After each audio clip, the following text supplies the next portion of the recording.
고센TV 시청자 여러분 안녕하세요. 마에스트로나입니다. 요새 밤에 덥죠. 열대야가 이어지는 것 같은데 저희 동네만 그런가요?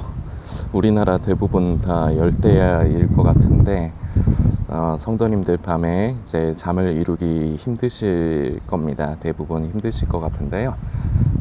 모쪼록 건강관리 유념 잘 하시고, 그리고 더우니까 우리가 선풍기라든지 에어컨 밑에서 이제 떠나기가 싫죠.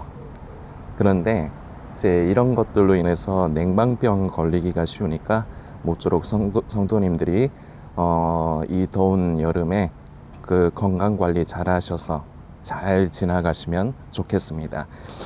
안내 말씀 먼저 하나 드리고 오늘 메시지 나누도록 하겠습니다.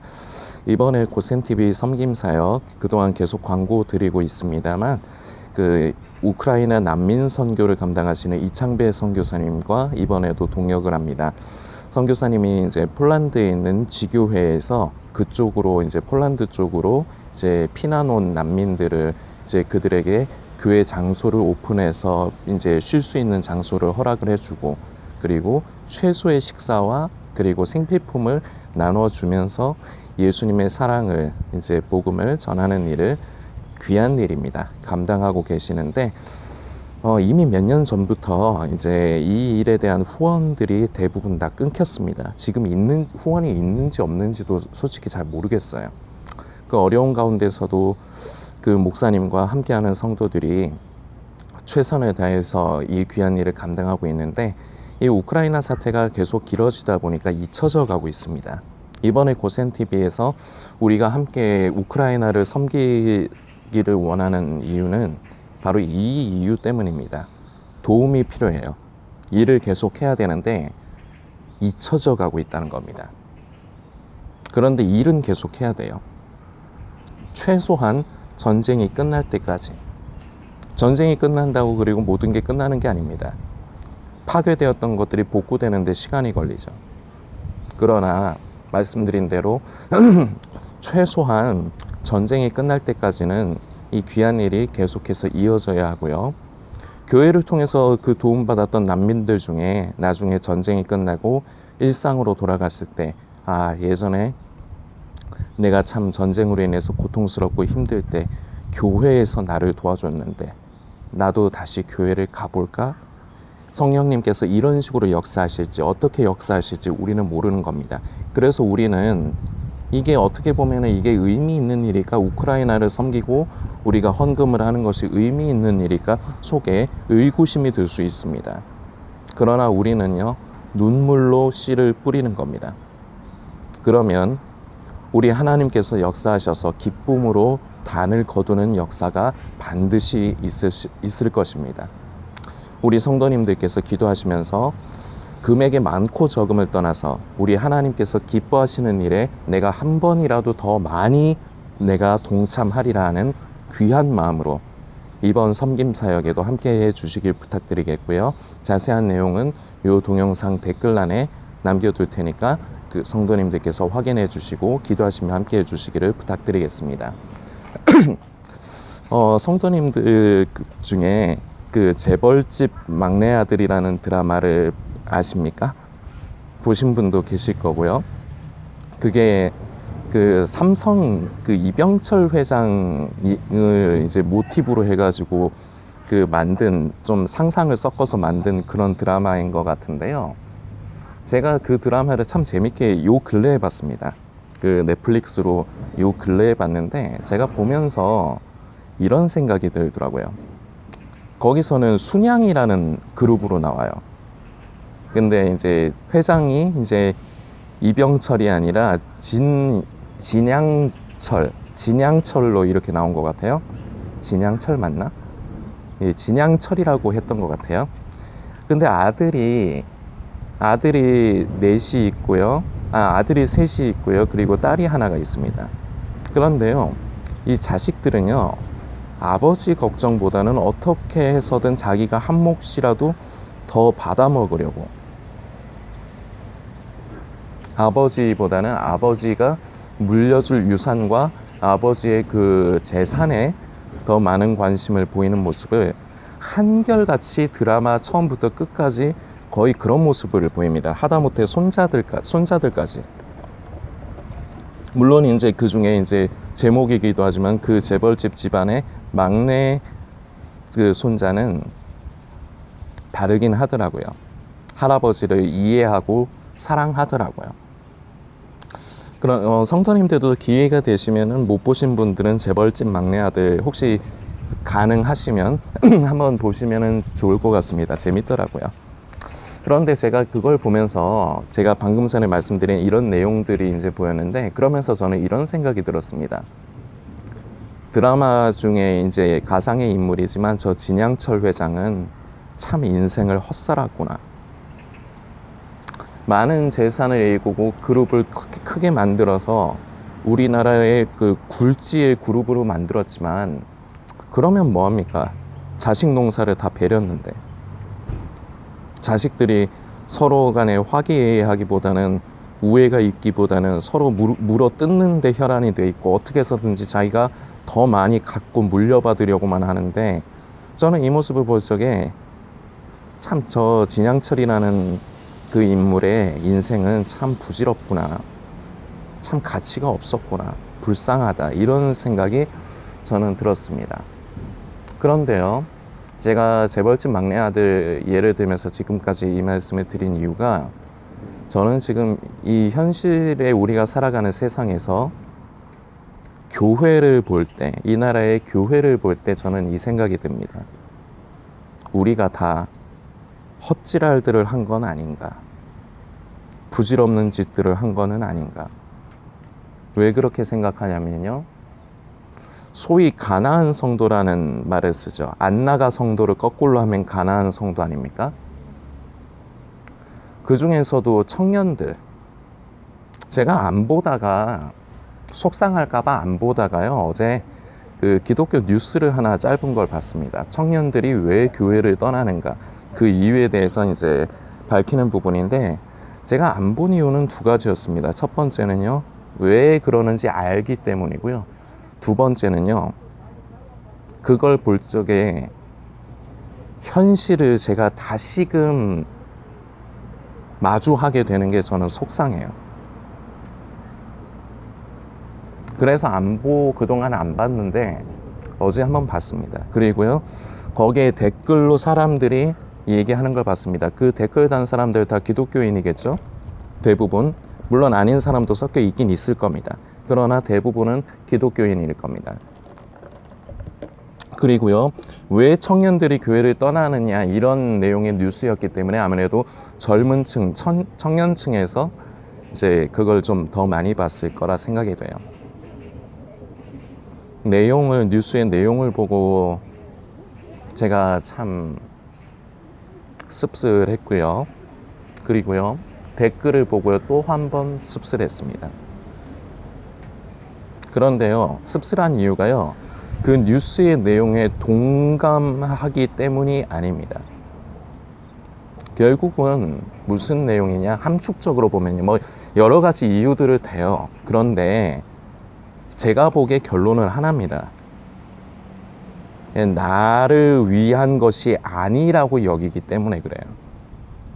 청년들이 교회를 떠나는 이유요, 교회의 타락과 부패요, 뭐 목회자의 타락과 부패요, 교회가 성경적이지 않고 세상적이면서 자꾸 행사에만 집중하기 때문에 피곤하다? 물론 그런 게 현실 속에 있죠. 그런데 제가 보는 관점은 그것은 변명이에요.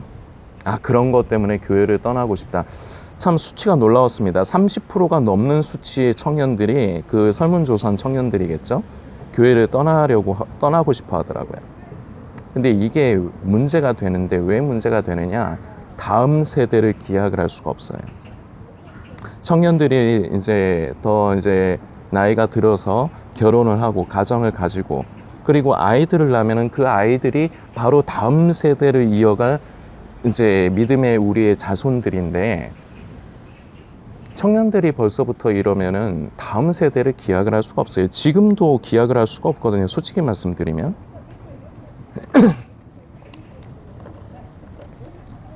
그런데요, 청년들이 교회를 떠나는 부분은요, 단순히 청년들만 떠났다, 문제다, 이게 아니에요. 교회에 일꾼이 없다, 젊은 층이 없어서 뭔가 교회가 더 활발하지 못하다, 이게 문제가 아니에요.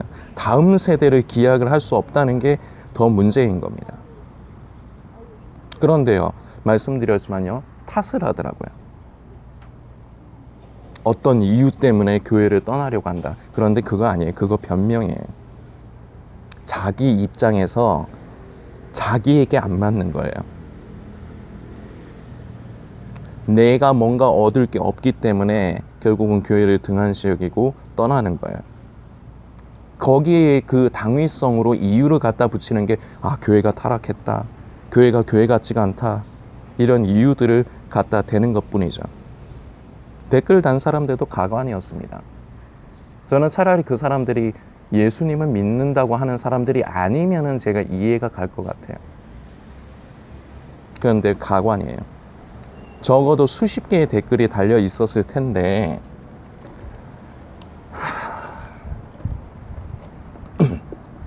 제대로 된 성도의 모습을 찾아볼 수가 없어요.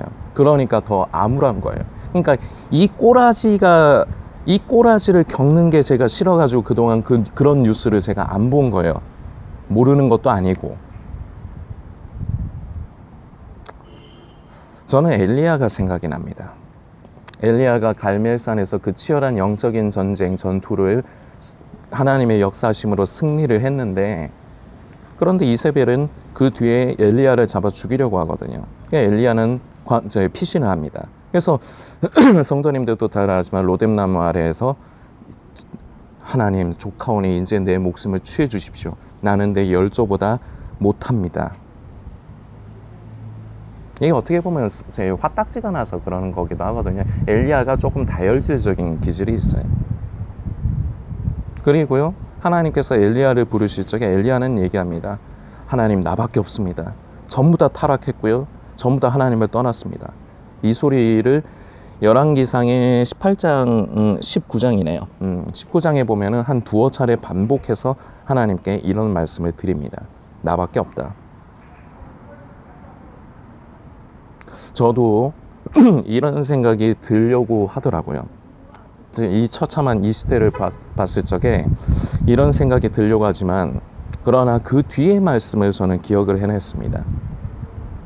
하나님께서 숨겨둔 바알에게 무릎 꿇지 않은 7천의 선지자를 남겨두신다는 부분,